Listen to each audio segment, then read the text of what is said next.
इतिहास के पन्नों में क्या है आज का महत्व? देश दुनिया की अहम घटनाएं।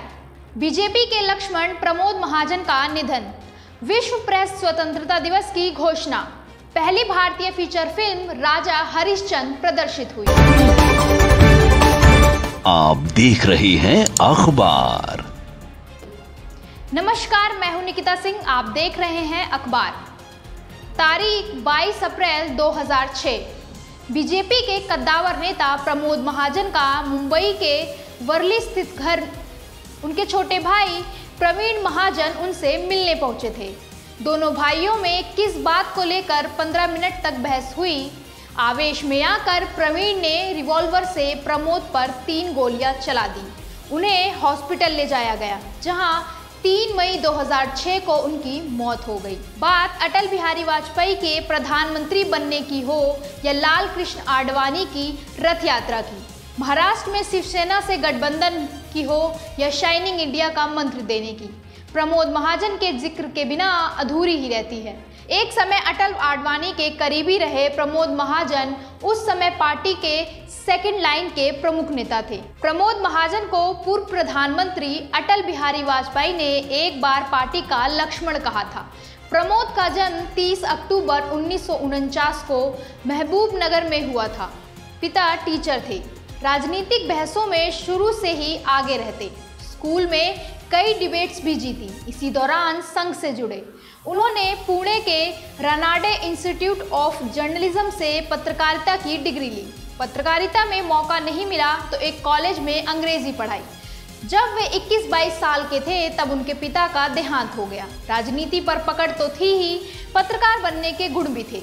आरएसएस के मराठी अखबार तरुण भारत के उपसंपादक बन गए। 1974 में कॉलेज में पढ़ना भी बंद कर दिया। फुल टाइम आरएसएस को देने लगे। इमरजेंसी के दौरान जब देश में इंदिरा गांधी के खिलाफ गुस्सा बढ़ रहा था, संघ से वे मैदान में थे। प्रमोद ने इंदिरा विरोध का मोर्चा संभाला। 1974 में उन्हें संघ प्रचारक बनाया गया। इमरजेंसी के दौरान उन्होंने आरएसएस के लिए खूब काम किया। उनकी सक्रियता देखते हुए उन्हें भाजपा में शामिल कर लिया गया। 1983 से 1985 तक वह पार्टी के अखिल भारतीय सचिव रहे और फिर 1986 में भारतीय जनता युवा मोर्चा के अध्यक्ष बने। 1984 में अपना पहला लोकसभा चुनाव लड़ा, लेकिन जीत नहीं सके। लगातार 3 बार भारतीय जनता युवा मोर्चा के अध्यक्ष रहे। जब देश में राम मंदिर आंदोलन जोर पकड़ने लगा था, भाजपा ने भारी तैयारियां की थी। उससे पहले 1983 में चंद्रशेखर ने देश में पदयात्रा की थी। राम मंदिर आंदोलन के लिए आडवाणी का भी इरादा ऐसी ही पदयात्रा निकालने का था। प्रमोद महाजन ने उन्हें राय दी कि पदयात्रा में समय ज्यादा लगेगा, ज्यादा जगह भी कवर नहीं होगी, पदयात्रा के बजाय रथ यात्रा निकालिए। आडवाणी को ये आइडिया जम गया। प्रमोद ने मेटाडोर को रथ में बदला, नाम दिया राम रथ। आडवाणी की रथ यात्रा में प्रमोद की भी बड़ी भूमिका थी। 1986 में वाजपेयी सत्ता में आए। प्रमोद अपना पहला लोकसभा चुनाव जीते। उन्हें रक्षा मंत्री बनाया गया। सरकार केवल 13 दिन ही टिकी। 1988 में बीजेपी फिर सत्ता में आई, पर महाजन हार गए। उन्हें राज्यसभा भेजा गया। सूचना प्रसारण मंत्री रहे और टेलीकॉम पॉलिसी में कई सुधार किए। उन पर वित्तीय गड़बड़ियों और रिलायंस को फायदा पहुंचाने के आरोप भी लगते रहे। प्रमोद महाजन ने कम समय में ही तेजी से राजनीति में तरक्की की। महाराष्ट्र में भाजपा और शिवसेना में गठबंधन करवाने में भी उनकी अहम भूमिका थी।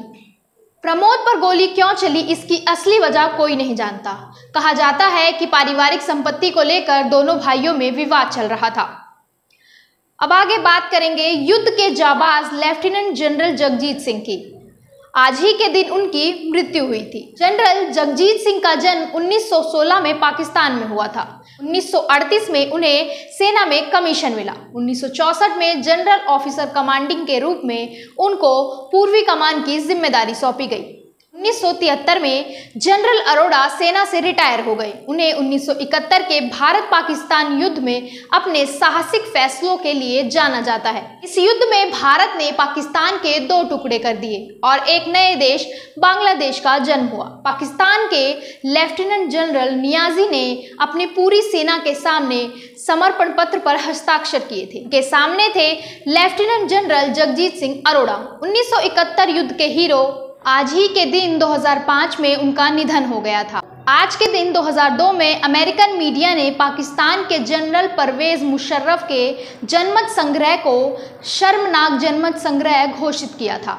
आज ही के दिन 2008 में पाकिस्तान में सजा काट रहे भारतीय कैदी सरबजीत सिंह की फांसी को अनिश्चित काल के लिए टाल दिया गया था।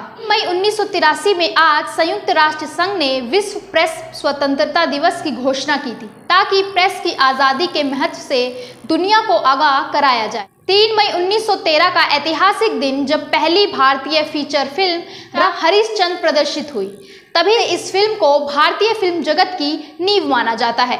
बाकी तमाम खबरों के लिए देखते रहिए अखबार।